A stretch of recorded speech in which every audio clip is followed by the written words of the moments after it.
নমস্কাৰ।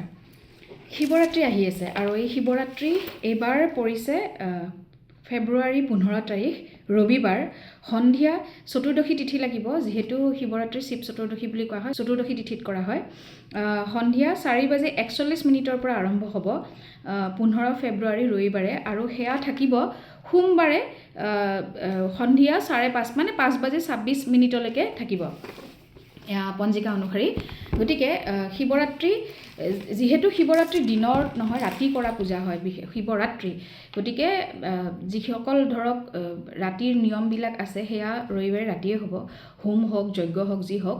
কিন্তু সোমবাৰেও, যিহেতু সোমবাৰটো মহাদেৱৰ দিন বুলি কোৱা হয়, সোমবাৰেও দৰ্শনাৰ্থীয়ে মহাদেৱৰ যিহেতু তিথিটো থাকিব, সোমবাৰেও শিৱৰাত্ৰিৰ ব্ৰত পালন কৰিব পাৰিব আৰু শিৱৰাত্ৰিৰ মন্দিৰ দৰ্শন কৰিব পাৰিব, বা নিজে যিখিনি মনৰ আশা পূৰণ কৰিবলৈ ব্ৰত ৰাখে সেয়া ব্ৰত ধাৰণ কৰিব পাৰিব সোমবাৰেও। এতিয়া আজি আপোনালোকক ক'ম যে মনৰ আশা পূৰণ কৰিবলৈ শিৱৰাত্ৰিৰ দিনাখন দুটা সৰু ৰিচুৱেলছ ক'ম, একেবাৰে সৰু। প্ৰথমটো হ'ল আপুনি 108টা নভঙা চাউল শিৱলিংগত অৰ্পণ কৰিব পাৰে।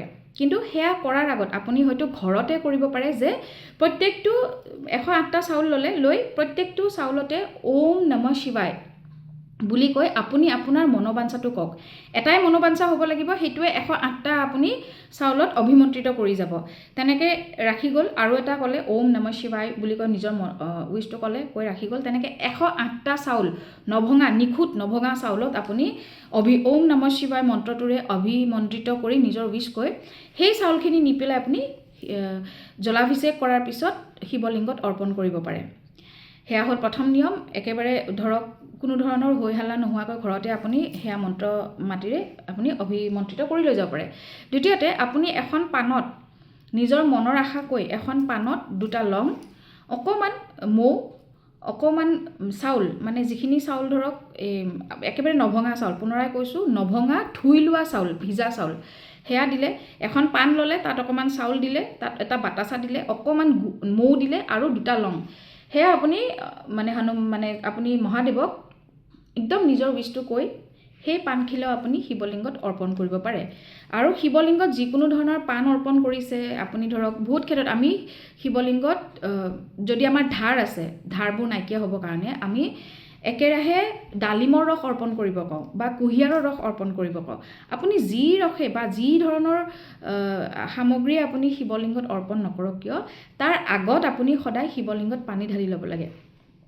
আৰু বহুত ক্ষেত্ৰত আমি যেতিয়া পঞ্চামৃতু অৰ্পণ কৰোঁ শিৱ পূজাত, আপুনি পঞ্চামৃতু অৰ্পণ কৰিব পাৰে শিৱলিংগত, পঞ্চামৃত দিব পাৰে, গাখীৰ দিব পাৰে, দৈ দিব পাৰে, ঘি দিব পাৰে, গোটা ফল দিব পাৰে, বেলপাত দিব পাৰে। মনৰ ইচ্ছা পূৰণ হ'বলৈ প্ৰত্যেকটো 108টা বেলপাতত ওম নমঃ শিৱায় লিখি বা ওম শব্দটো লিখি পেলাই চন্দনেৰে, বগা চন্দনেৰে লিখি আপুনি মনৰ ইচ্ছা কৈ আপুনি শিৱলিংগত অৰ্পণ কৰিব পাৰে।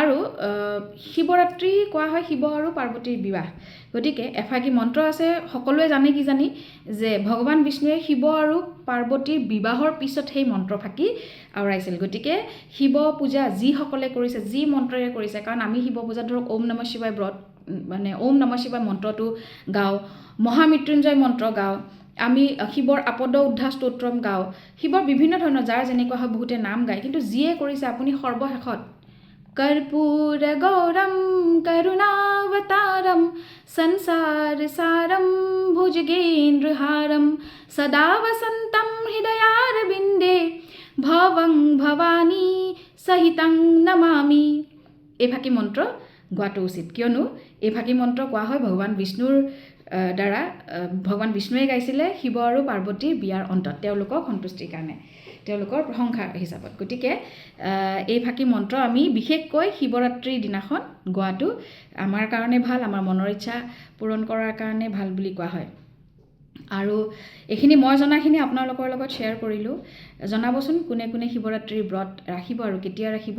মই নিজেও মোৰ ঘৰত সৰুকৈ হ'লেও অনুষ্টুপীয়াকৈ হ'লেও শিৱ পূজাৰ দিনা এখন হোম কৰোঁ, কিন্তু সেই হোমভাগ মই সদায় মহামৃত্যুঞ্জয় মন্ত্ৰ 108 বাৰ গাই পেলাই আহুতি কৰোঁ। গতিকে সকলোৰে কেনেভাৱে কৰে, কাৰণ মই নিজৰটোহে হয়তো দেখিছোঁ বা ওচৰে পাঁজৰে দেখিছোঁ, আপোনালোক বহুতেই মোতকৈ বহুত জনা আছে, যিসকলে ধৰক ফ'কাছত নাই বা তেওঁলোকে ইমান জনায়ো নুফুৰে। গতিকে আপোনালোকৰ পৰা জানিব বিচাৰিম আপোনালোকে কেনেভাৱে শিৱ পূজা কৰিব। হৰ হৰ মহাদেৱ হৰ হৰ মহাদেৱ মহাদেৱৰ ভাবিছিলোঁ যে হৰ হৰ মহাদেৱ ক'লে আমাৰ একচুৱেলি কি হয় হৰ শব্দটো হাৰা শব্দৰ পৰা আহিছে সংস্কৃতৰ গতিকে আমি যেতিয়া অৰ্পণ কৰোঁ যিকোনো উইচ ফুলফিল কৰিবলৈ বা যিকোনো আমাৰ প্ৰব্লেম নাইকিয়া কৰিবলৈ তেতিয়াহ'লে হৰ হৰ মহাদেৱ কোৱাটো উচিত কিয়নো হৰ হৰ মহাদেৱ ডেট মিনছ মহাদেৱে আমাৰ সকলো ধৰণৰ দুখ চিন্তা প্ৰব্লেমছ হৰি নিব মানে আঁতৰাই নিব হৰ হৰ মহাদেৱ ওম নমঃ শিৱায় সকলোৰে শিৱ পূজা বা শিৱৰাত্ৰিৰ শুভকামনা জনালোঁ সকলোৰে শিৱৰাত্ৰিটো খুব ভালদৰে যাওক ধন্যবাদ